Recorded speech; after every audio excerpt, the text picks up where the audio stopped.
Hello everyone, welcome back to India. मैं हूं ऋतिक शाह और ये जो इमेजेस है ना पाकिस्तान से, ये इमेजेस और ये वीडियोस पूरी दुनिया में वायरल हो चुकी है। यहाँ पर आप देख सकते हो सुपुतिक, जो कि एक रशियन गवर्नमेंट न्यूज़ आउटलेट है। उसी सुपुतिक के एक आर्टिकल में ये कहा गया है कि पाकिस्तान के नागरिकों को देखा गया है कि एलपीजी फिल्ड प्लास्टिक बैग्स लेकर ये जा रहे हैं रास्ते पे। अपने अपने घरों में अपने लाल रंग का जो सिलेंडर है वो तो देखा ही होगा, जो कि भरा हुआ होता है एलपीजी गैस से। तो ये गैस हमेशा सिलेंडर में सील करके रखा जाता है क्योंकि ये इनफ्लेमेबल है और कभी भी एक्सप्लोड कर सकता है। आपने कई बार सुना होगा कि सिलेंडर कभी कभी एक्सप्लोड भी करते हैं। तो एक सेकेंड आप इमेजिन करके देखिए कि पाकिस्तान में आज के समय रेगुलर बेसिस पर बच्चे एक बड़ी प्लास्टिक बैग लेकर जाते हैं कोई इलीगल डीलर के पास और वहाँ ये एलपीजी भराते हैं और फिर उसी प्लास्टिक बैग को लेकर इस तरीके से जुगाड़ लगाकर ये गैस ओवन से अटैच कर देते हैं और इसी तरीके से ये लोग बनाते हैं खाना।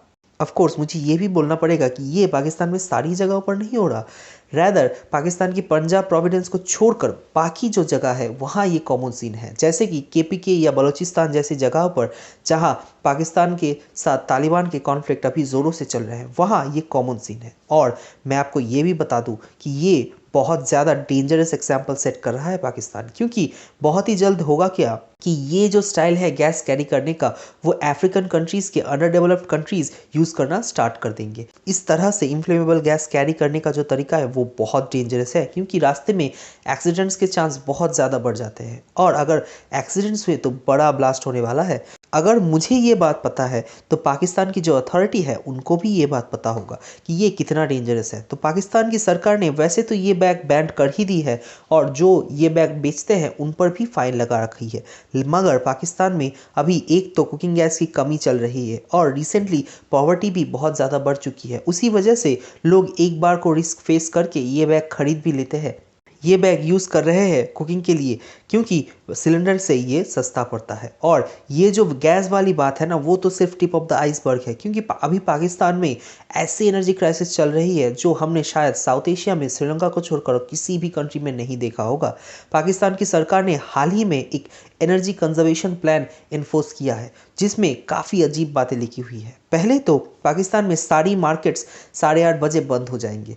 दूसरी बात, रेस्टोरेंट्स 10 बजे तक बंद हो जाएंगे, जिससे सरकार को ये उम्मीद है कि बिजली कम खर्च होगी और सरकार को ये भी उम्मीद है कि 62 बिलियन पाकिस्तानी रुपीस वो बचा लेंगे। डॉलर नहीं, 62 बिलियन पाकिस्तानी रुपीस वो बचाएंगे। उसके अलावा जनता को ये भी कहा गया है सोशल मीडिया में अवेयरनेस फैलाइए कि सरकार के पास अभी पैसा नहीं है और जितनी बिजली आप कम खर्च करोगे सरकार के पास उतना ज़्यादा पैसा बचेगा। और उससे भी ज़्यादा अजीब बात यह है कि बल्ब और ट्यूबलाइट्स का मैन्युफैक्चरिंग पर भी रोक लगा दिया गया है ताकि एक्सेस एनर्जी कंजम्पशन कम हो by limiting the market. But आप कहोगे कि वेट, अगर जनता एनर्जी कंजम्पशन कर रही है तो सरकार उसका पैसा क्यों नहीं वसूल लेती? तो नहीं, पाकिस्तान की सरकार अपनी जनता को देती है काफ़ी बड़ी सब्सिडी और सरकार ये नहीं चाहती कि सारा बोझ जनता पर आ जाए और बिजली के रेट अचानक से डबल हो जाए। इसलिए कहा गया है कि बिजली इस्तेमाल ही मत करो, क्योंकि इसका अल्टरनेटिव और भी ज़्यादा ख़राब है। एक बार बिजली का दाम बढ़ गए तो कभी कम नहीं होने वाले। बट पाकिस्तान की प्रॉब्लम यही नहीं रुकती, क्योंकि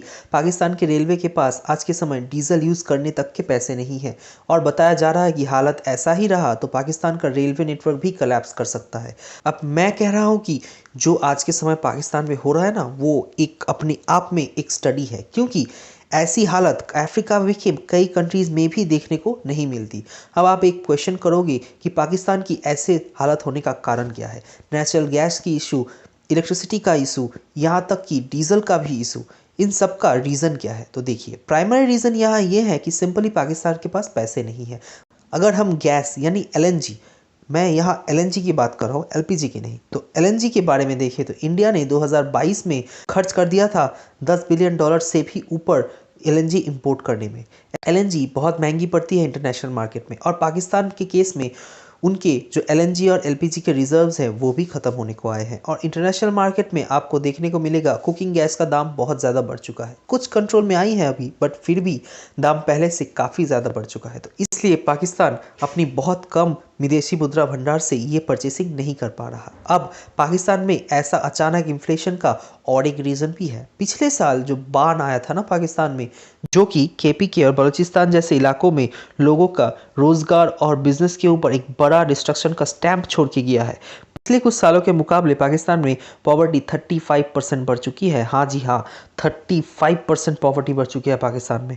इसलिए पाकिस्तान की जनता रिस्क जानते हुए भी पाई पाई बचाने के लिए इस तरह से गैस परचेज कर रही है, क्योंकि इनका कहना है कि इस तरीके से गैस परचेज नहीं किया तो हम लोग भूखे मर जाएंगे। और ऐसा नहीं है कि ये प्लास्टिक बैग्स लेकर ये किसी सरकारी डीलर के पास गैस भराने जाते हैं, ना ना ना, ये जाते हैं गैस भराने पाइपलाइन के पास, जहां इलीगल तरीके से गैस खरीदते हैं और अपना पेट चलाने के लिए। अब आप ये भी पूछ सकते हो कि पाकिस्तान रशिया से सिंपली कम दाम में गैस क्यों नहीं परचेज कर लेता। हम तो कर रहे हैं रशिया से गैस परचेज। तो देखिए, पाकिस्तान में कोई प्रॉपर गैस पाइपलाइंस इंफ्रास्ट्रक्चर नहीं है।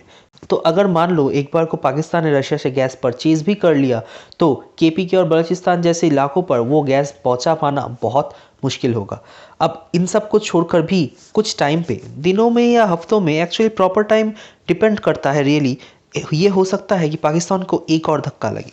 पाकिस्तान में बहुत सारी रेलवे बॉगीज़ हैं जो इन्होंने चाइना से परचेज़ की है और वो भी अभी नॉन फंक्शनल होकर पड़ी हुई है, चल नहीं रही।